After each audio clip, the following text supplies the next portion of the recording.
The city moved under snow as if in slow motion. Lakewood had settled into late winter, and each evening brought with it a wind from the mountains that wrapped the streets in a stillness colder than the temperature itself. Everything appeared quiet, as though the world had turned the volume down on itself. Rooftops wore thick white caps. Streetlights flickered faintly in the haze. Tire tracks froze into ridges. The fire station on West Main Street sat like a quiet outpost, a warm red building under the heavy sky. Inside, the shift was halfway through its night rotation. The crew of Station 9 passed the time the way most crews did in February, by routine. Cleaning tools, checking equipment, sipping lukewarm coffee, joking without energy.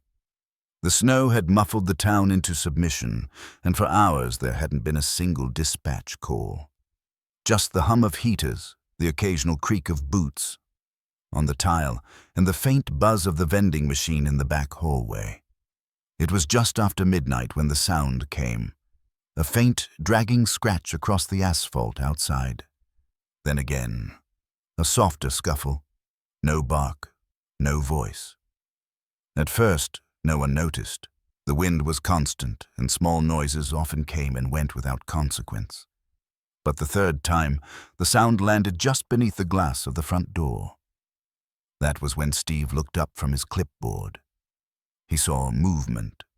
Something low to the ground, barely illuminated by the weak floodlight above the entryway. A shadow with no urgency, no panic, just presence. He stood, moved toward the glass, and peered outside. There, against the black of the night and the fading gray of the snow, stood a small puppy. Its body trembled slightly. Its fur was soaked and matted with grime and slush. One of its front paws was bloodied, not actively bleeding but raw at the pads. The dog didn't wag its tail. It didn't back away. Its eyes were too steady for fear. In its mouth, barely visible, it held what looked like a broken phone, cracked, wet, and half covered in dirt. Steve hesitated, then reached for the handle. The metal was ice cold. He pulled the door open slowly, careful not to startle the animal, but the pup didn't flinch. It stepped forward once, enough to close the space between them, and raised its head. The phone hung from its jaw with quiet weight. When Steve reached down to take it, the puppy released it gently, then sat back on its haunches. Its breath came in quick, shallow bursts, visible in the cold air. Its chest rose and fell in uneven rhythm, like a runner at the end of a race. The phone was nearly destroyed. Screen shattered, corners dented. The case had long peeled away, but Steve held it with both hands, unsure why the sight of it felt so urgent. Behind him, the hallway remained silent. The others hadn't yet noticed. The puppy didn't move. Its body was shaking from exhaustion and cold, but it stayed where it was. Head lowered, eyes fixed on the door behind Steve. It hadn't come for shelter. It had come to deliver something. The phone was barely functional. The screen was shattered with deep spiderweb cracks radiating from one corner. The casing was split, edges dented, and the charging port was crusted with dried mud and moisture.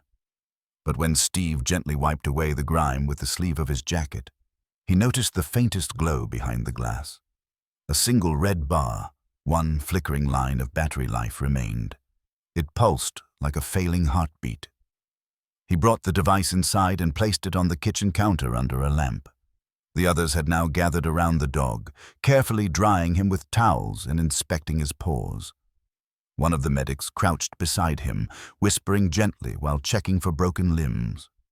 The puppy didn't resist. He lay still, eyes half closed, the kind of stillness that came from exhaustion, not fear. Steve rummaged through the supply drawer and pulled out an old universal charger. He connected it with care, unsure if the phone would take power at all. For several long seconds, nothing happened.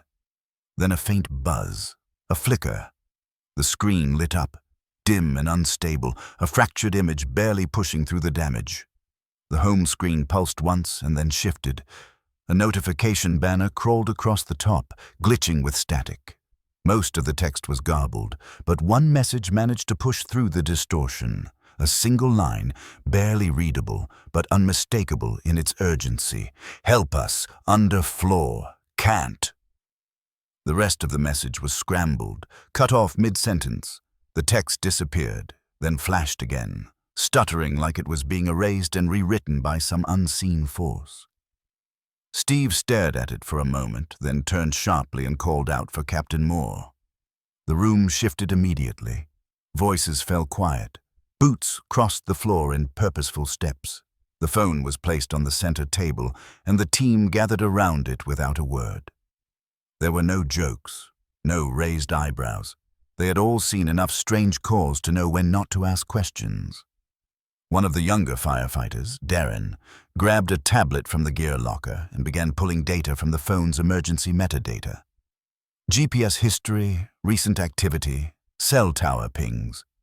The last known location was marked on the outskirts of town, near an industrial corridor where old warehouses, rusting garages, and forgotten machine shops huddled together in silence.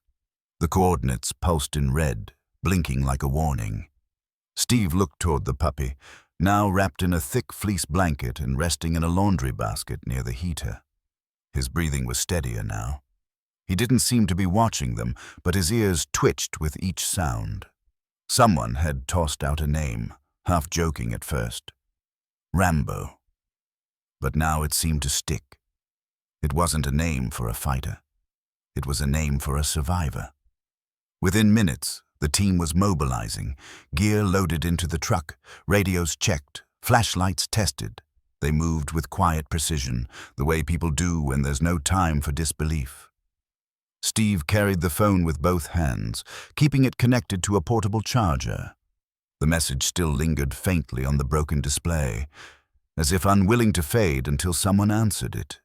In the back of the truck, Rambo lay curled beneath a thick wool blanket, head resting against the side of the crate. He didn't sleep. He didn't whimper. He just watched. The trucks rolled out into the cold, their lights sweeping across the frozen pavement. The night swallowed them quickly. Snow had begun to fall again, softly, layering the roads in quiet urgency. The screen in Steve's hand flickered once more. Then it went dark. But they were already on the way. If this story touched your heart, don't forget to subscribe to the channel, leave a like, and share your thoughts in the comments. Your support helps us bring more stories that matter. They arrived in just under 10 minutes, tires crunching over the fresh snow that coated the empty streets of Lakewood's industrial edge. The wind had picked up. Fat flakes swirled like ash in the headlights, and the truck's wipers beat in steady rhythm against the growing storm. The coordinates had brought them to a rusted, low-slung building with a faded sign barely readable beneath the snow crust.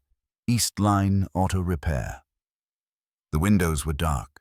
The front doors were chained shut. It looked abandoned, hollowed out by time and silence. There was no movement, no smoke, no sound beyond the hiss of wind scraping along the metal siding. Steve parked the vehicle and turned off the engine. Everything went still for a moment. Then, from the crate in the back, a soft whimper broke the hush. Rambo had lifted his head. His ears were up, tail stiff, body tense. He let out another low sound, somewhere between a cry and a warning, and pressed his nose against the crate door. They took that as a sign. The team exited the truck in formation, crunching across the iced-over gravel. Their boots left dark impressions behind them as they moved toward the side entrance, where the chain had already begun to rust through. Captain Moore cut it clean with bolt cutters, and the metal clattered like distant thunder against the concrete. Inside, the air was colder than expected. No insulation remained, only skeletal beams and long-dead fluorescent lights. The walls were stained with soot and oil. Workbenches stood with their drawers open, tools scattered and forgotten. The smell of rust hung heavy in the stillness. No heat, no lights, no echo, just a hollow, breathless kind of quiet. They split into pairs, scanning the shadows with flashlights. The beams swept across warped cabinets, empty oil drums, and piles of crumbling boxes. The further they moved into the rear of the building, the more the silence pressed in around them. It was Steve who spotted it first, a table overturned in the far corner near a cracked cinder-block wall. Beside it, something caught the light, a faint glint of metal against the dust-covered floor. He knelt and brushed away debris, revealing the edge of a trapdoor, warped and stained, partially hidden beneath a pile of old rags and broken crates. He called the others over. Moore knelt beside him and pulled at the edge, but the hatch didn't budge. 2 more sets of hands joined in, forcing it upward. With a screech of old hinges and splintered wood, the door cracked open. A wave of stale air rose up from below, thick, sour, and wrong. Steve clicked on his flashlight and aimed it into the darkness. The beam cut through a narrow crawl space, and within seconds a sound emerged. Faint, fragile. A scraping noise, then another, like fingernails against plywood. A voice followed, barely audible. A cough, then a dry whisper. They moved fast. One firefighter dropped into the space first, shoulders scraping against the narrow entry. He crawled forward on his elbows, the flashlight beam bouncing across the tight walls. At the far end of the chamber, he found a woman curled on her side, her arms wrapped protectively around a small girl. Their faces were pale, damp with sweat. The woman blinked slowly as the light hit her eyes, struggling to lift her head. She whispered something. Her lips moved, but no sound came at first. Then she spoke again, weak and halting. "The phone," she rasped. "I gave him the phone. Told him, go." The girl clung to her side, eyes wide and unfocused. Her chest moved in quick, shallow breaths. There was almost no air left in the space. The makeshift heater they'd been using had fallen over, its small propane tank hissing out its contents until the flame extinguished itself. The collapse had trapped them beneath the floorboards, and the fumes had almost done the rest. The team worked fast. Blankets were passed down, oxygen masks. The girl was lifted out first, trembling but light. She didn't resist. She simply blinked against the snow as it touched her cheeks. Then the woman. She was heavier, harder to move, but she clutched her daughter's name like it was the only word that still had meaning. By the time the second truck arrived with medics, the crawl space was empty. Steve stood by the edge of the trap door, holding the phone again, the one the dog had delivered, still warm from the portable battery. The screen had finally gone black, but its message had been enough. The rescue happened quickly, but time felt stretched in the freezing wind. The girl and her mother were pulled from the darkness within minutes of discovering the hatch. Their bodies were limp, barely responsive, and the air around them carried the cold weight of carbon and silence. Medics moved with practiced urgency, their breath forming clouds as they laid the girl down on a thick thermal blanket and slipped an oxygen mask over her face. Her mother was placed beside her, an IV already being threaded into her shaking arm. The girl didn't speak. Her eyes remained wide, unblinking, her limbs still curled inward in defense. Her skin was pale, and her lips blue at the corners. She gripped her mother's hand without looking at her, as though the act of holding on had become instinct rather than thought. The mother, wrapped in 2 blankets and slowly returning to awareness, kept whispering her daughter's name like a prayer, over and over, voice cracked and dry. Through it all, no one noticed the small figure moving toward them at first. Rambo had slipped from the truck without a sound. No one opened the crate. No one called his name. He simply pushed through the door with the weight of his body and crossed the snowy distance on his own. His legs wobbled slightly, still recovering from fatigue and the cold, but his steps were steady. He approached the edge of the medical scene slowly, nose to the ground, tail low, eyes fixed on the girl. Then he stopped. He lay down in the snow beside her, folding his front legs beneath him and resting his head between them. He didn't whimper. He didn't bark. He didn't move. His eyes never left her face. One of the paramedics turned, noticed him, and started to step forward, but the girl suddenly stirred. Her eyes shifted, her fingers twitched, Then her gaze moved slowly, uncertainly, to the dog beside her. She blinked. Recognition flashed in her expression, not confusion, not surprise. Something deeper, familiarity, connection. Her lips parted, and though her voice was faint and rough, the word came out whole. He came back. Silence fell over the parking lot like snow. The medics exchanged glances but didn't interrupt. Her mother turned her head slowly toward her daughter and saw the dog lying there, unmoving, watchful. Her breath caught, and after a moment of quiet, she spoke. She said he had once belonged to them, a long time ago, when things were different, before they'd lost their home, before money had run out, before everything had started to fall apart. He had been a puppy then, no collar, no chip, just found, taken in, and loved. But when things got hard, when they couldn't even feed themselves, they'd made a choice. They let him go. Dropped him near a trailhead on the edge of town, hoping someone else would take him in. She had always wondered what happened to him after that. Now, years later, there he was. Not lost, not forgotten. He had found them. She didn't know how. Not the streets he crossed, not the days he wandered, but he had come back, and somehow, against all reason, he'd brought help, not with a bark, not with a howl, but with a phone in his mouth and a mission in his eyes. He had chosen them again. The medics resumed their work. The girl's breathing deepened. Her fingers unclenched. Rambo remained where he was, unmoving except for the soft rise and fall of his chest. His presence was not loud. It didn't need to be. It was enough. By morning, the story had already spread. It started as a quiet murmur among neighbors, about a dog, a phone, a rescue, and by noon, it was at the heart of every conversation in town. Local news crews arrived at the fire station one after another, armed with cameras and microphones, eager to capture a feel-good story in the middle of a bleak winter. Reporters asked for interviews. They wanted names, statements, angles. They wanted a hero. But the firefighters said very little. They offered no dramatic reenactments, no posed scenes. They pointed instead to a corner of the bay where a small dog now lay curled beside a heat register. His fur was still damp from the night before. His paws were bandaged. His ears twitched when people spoke his name. "There," they said, "that's what you need to know." The camera crews captured a few images of the snow-covered truck, the industrial site still cordoned off by caution tape, and the woman and her daughter leaving the hospital. But there was no press conference, no viral headline. The only real story was the one none of them could explain.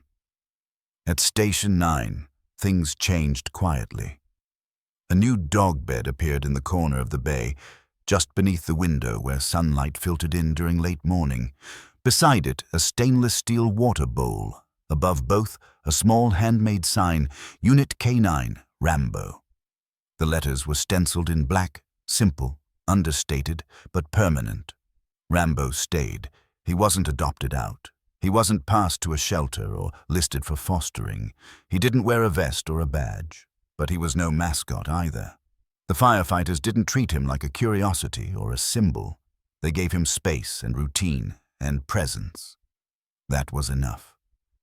When the emergency tones rang out, Rambo would lift his head and watch the crew suit up. He didn't bark or follow them to the trucks. He simply observed, as if reminding them that someone had to stay behind and wait. When the engines returned hours later, headlights cutting through snow or rain, he would be waiting at the threshold. Always silent, always steady. Sometimes, when the station was quiet and the night dragged on without calls, he would lie near the fireplace in the lounge, curled tight but alert. A few of the crew would sit nearby, boots off, tired hands wrapped around mugs of coffee. They didn't always talk. Often they just listened to the creak of the building, the hum of the vents, the slow breath of the dog in the corner. No one made a documentary. No awards were given, but over time, the name Rambo meant something different in that firehouse. It didn't mean toughness or bravado. It meant resolve, instinct, Loyalty without condition, a kind of silent courage that didn't wait for orders. No reporter ever told the story the way it truly unfolded. Because the story wasn't about a dramatic rescue. It wasn't even about a dog who found his way home. It was about something quieter. A presence at the door. A message that arrived just in time. A decision made by a creature who had no words, but all the urgency of love. So the report never aired, but the dog stayed. Several months passed. The snow in Lakewood began to recede, giving way to damp soil and the first stubborn signs of green along the sidewalks. Ice melted from the gutters in slow, steady drips. The mountains, once a wall of pale silence, now shimmered with blue and gold as the sun lingered longer each evening. Winter was lifting. The girl came back to visit. Not often, maybe once a week, sometimes less. But when she did, she always walked straight through the firehouse doors without hesitation, her steps quiet but certain. She no longer needed to be guided. She didn't ask for permission. She simply walked to the corner of the station where the dog lay and waited. Rambo would look up as if he already knew. He never barked when she arrived. He never rushed forward or jumped. He would rise slowly, stretch once, and make his way to her side. Then he would sit, close but not touching. He always let her close the distance, and she always did. She would sit cross-legged beside him and place a hand on his back, or press her forehead gently to his neck. Sometimes she brought small things, a painted rock, a book, a worn scarf. She left most of them behind when she went home. Her mother came too, though more rarely. She had found work, 2 jobs actually, and they'd moved to a small duplex across town. They were rebuilding, slowly, piece by piece, like restoring a photograph burned around the edges. Some things came back, others didn't, but each time they visited, something about their presence felt steadier. Rambo recognized them both, every time. He never showed surprise. He didn't need to. His eyes held memory in a way that didn't require movement. He would rise, approach, and sit beside them as though continuing a conversation that had never really ended. At the station, they had stopped calling him a rescue dog. Now, he was known simply as the one who heard what no one else could. The one who listened without sound, someone had said, and the name stuck. On his collar, polished and simple, hung a medallion etched with a single word: carrier. Because it wasn't just a phone he had delivered that night. It wasn't even the message. It was the need, the weight of something unspoken, urgent and alive. A cry for help without a voice. And somehow he had carried it. Spring in the firehouse felt different that year. Quieter in some ways, louder in others. Calls still came, fires still burned, accidents still happened. But when the trucks rolled back in after a long shift, Rambo would be waiting by the doors, the same way he had from the beginning, always still, always watching. The newer crew members were told the story differently by each person, depending on who was on shift. Some left out the phone. Others focused on the crawl space or the message. But the truth lived in Rambo's presence. Not in any retelling, but in the silence he brought to the room when he lay down and breathed. Sometimes, in the quiet hours between calls, one of the firefighters would sit near him and just be still. No words exchanged, no commands, just presence. Because sometimes a hero isn't someone who charges into fire. Sometimes a hero is the one who didn't leave.